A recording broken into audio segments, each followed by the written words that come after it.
दोस्तों, क्या आप अपने एक्सपोर्ट बिजनेस में डॉक्यूमेंटेशन को लेकर परेशान हैं? नहीं जानते कि एक्सपोर्ट ट्रांजैक्शन करने पर कौन-कौन से डॉक्यूमेंट्स की रिक्वायरमेंट होती है?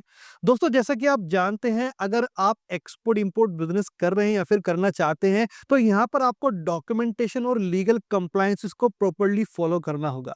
कई बार ऐसा भी होता है, ये डॉक्यूमेंट प्रॉपर ना होने की वजह से आपका जो गुड्स है, वो कस्टम पर होल्ड हो जाता है और अननेसेसरीली डिले हो जाता है, जिससे कई बार ऑर्डर कैंसिल भी हो जाता है। तो मैं आपके लिए सिंपल करता हूं, आज मैं आपको इस वीडियो में बताने वाला हूं वो इंपॉर्टेंट डॉक्यूमेंट्स जो आपको एक्सपोर्ट ट्रांजैक्शन में जरूरी बनाने होंगे। तो दोस्तों, अगर आप हमारे चैनल पर नए हैं, चैनल को जरूर सब्सक्राइब कर लीजिए, वीडियो को लाइक एंड शेयर कीजिए। मैं तुषार गुप्ता स्वागत करता हूं आपका हमारे यूट्यूब चैनल पर, जिसके थ्रू हम आपकी हेल्प करते हैं आपके एक्सपोर्ट इंपोर्ट बिजनेस को सेटअप करने में, ग्रो करने में और मार्केटिंग में। चलिए चलते हैं आगे और जानते हैं इन डॉक्यूमेंट्स के बारे में।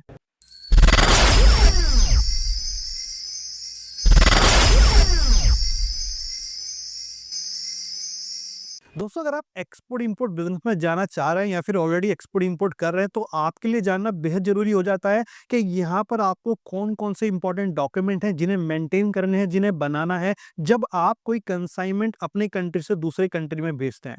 देखिए, अगर आप इन डॉक्यूमेंट को मेंटेन नहीं करते तो यहाँ पर काफी प्रॉब्लम आपको फेस करनी पड़ सकती है, जिसमें कई बार क्या होता है, बहुत सारी जो लीगल अथॉरिटीज हैं, लाइक जीएसटी डिपार्टमेंट है, कस्टम डिपार्टमेंट है, आपके गुड्स को होल्ड कर देते हैं, जिससे कई बार क्या होता है, गुड्स अननेसेसरी होल्ड हो जाता है, टाइम लगता है और कई बार ऑर्डर कैंसिल भी हो जाते हैं और आप पर पेनल्टीज भी लग सकती हैं। तो अगर आप इन सब चीजों से बचना चाहते हैं, तो आपको पता होना चाहिए कि जब भी कोई एक्सपोर्ट ट्रांजैक्शन आप करेंगे, तो आपको कौन-कौन से डॉक्यूमेंट हैं जो आपको बनाने हैं। चाहे ये डॉक्यूमेंट आप खुद बनाएं या अपने किसी स्टाफ से बनाएं, कंसल्टेंट से बनाएं, लेकिन डेफिनेटली इन डॉक्यूमेंट्स पे आपको 200% फोकस करना है। तो कौन-कौन से डॉक्यूमेंट है दोस्तों जो आपको एक्सपोर्ट ट्रांजैक्शन में बनाने होते हैं, जिसमें सबसे पहला जो डॉक्यूमेंट है वो है कमर्शियल इनवॉइस।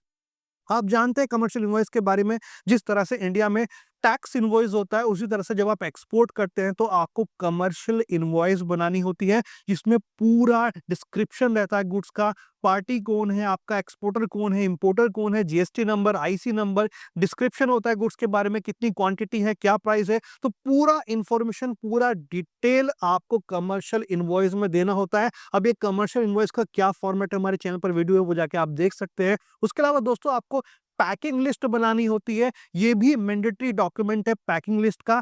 पैकिंग लिस्ट में जितने भी आपके गुड्स हैं, उनके बारे में आपको इंफॉर्मेशन देनी होती है। इसका भी एक अलग फॉर्मेट है, जिस फॉर्मेट के अकॉर्डिंग आपको पैकिंग लिस्ट बना के देनी होगी। जो आपके फ्रेट फॉरवर्डर हैं, जो आपके सीएचए हैं, वो ये सारे डॉक्यूमेंट लेके जाएंगे। उसके अलावा दोस्तों, ई वे बिल बनाना ना भूलें, बिकॉज काफी लोग ऐसे हैं, ऐसा सोचते हैं फर्स्ट टाइम जो एक्सपोर्ट करते हैं खासतौर से, कि सर एक्सपोर्ट पर तो जीएसटी लगता ही नहीं है, तो क्यों ई वे बिल बनाना।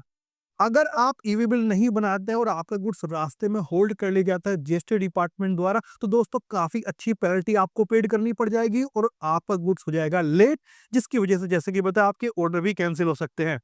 उसके अलावा bill of lading is very important, airway bill is very important.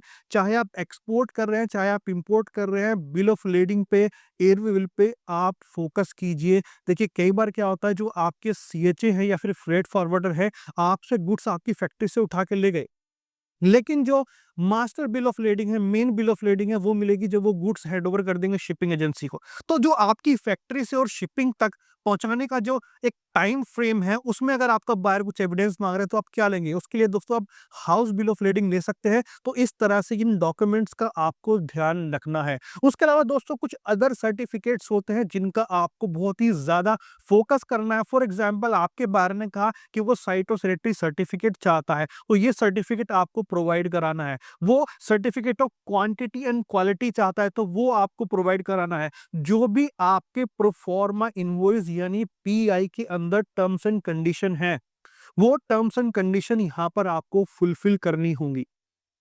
उसके अलावा अगर आप फर्स्ट टाइम एक्सपोर्ट करते हैं, तो दोस्तों आपसे आपका आईसी कोड मांग लिया जा सकता है, एडी कोड आपसे लिया जा सकता है।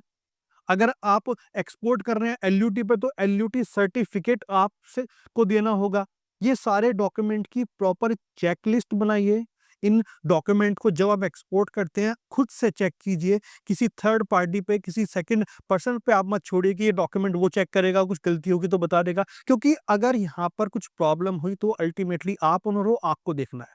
तो इन सब डॉक्यूमेंट को आप प्रॉपरली चेकलिस्ट के साथ बनाइए, इसमें कोई भी आप एरर मत छोड़िए, क्योंकि कई बार जो डॉक्यूमेंट तो आपके पूरे होते हैं लेकिन उसके अंदर एरर की वजह से आपका गुड्स रुक जाता है।